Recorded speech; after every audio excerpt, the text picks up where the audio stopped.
I don't know if I can take any more of this.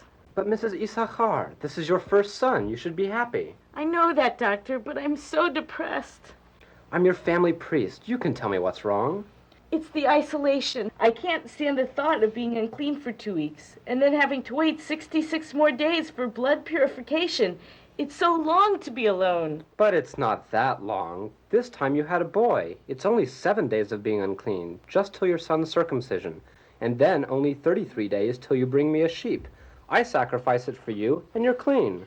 Doctor, that's wonderful. I only have to wait a month to be clean, but I'll never be clean. I'll never afford a sheep. I'll be unclean forever. Relax, Mrs. Issachar. I'll make do with 2 turtle doves, or even 2 pigeons. Trust me, everything's going to be fine. Here, hold your son.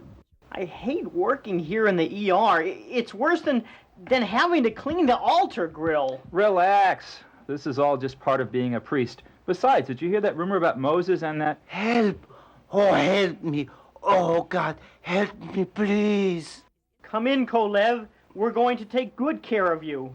But you don't know what you're doing. I'm afraid. I have... Oh, I just can't say it.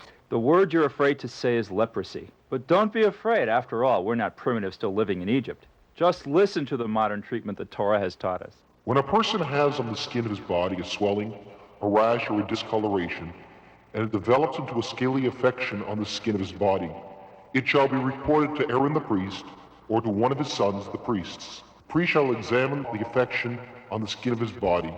If the hair in the affection patch has turned white, and the affection appears to be deeper than the skin of his body, it is leprosy. When the priest sees it, he shall pronounce him unclean. But if it is a white discoloration on the skin of the body, which doesn't appear to be deeper than the skin, and the hair is not turned white, the priest shall isolate the affected person for 7 days. You mean there is hope for me? Yes, friend, there's always hope. In fact, it's rumored that in the next sidra, Moses is going to teach us how to cure leprosy.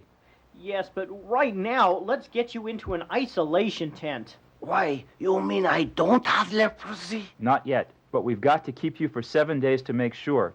In the meantime, drink plenty of fluids. You don't really believe those rumors about Moses, do you? I hate it when you gossip. Besides, I hope there's something we can do for our new patient. Being a leper is so hard. As for a person with a leprous affection, his clothing shall be rent, his head shall be left bare, and he shall cover over his upper lip, and he shall call out, unclean, unclean. Being unclean, he shall dwell apart. His dwelling shall be outside the camp. But at least today, there is something we can do. Oh, yuck. This is disgusting. Why? What's the matter, dear? Why, this dish towel has an eruptive affection. Not an eruptive affection. Yes, dear, it's an eruptive affection. It's pussy, streaky green, and disgusting. Is it in the warp or the woof? What? Never mind. It's not important. Are we going to lose our dish towel, dear? Is it unclean? Well, dear, we'll have to take it to the priest and find out. Thank God for the miracles of the modern priesthood. Yes, dear, we are living at a wonderful time. Let's go to the tabernacle.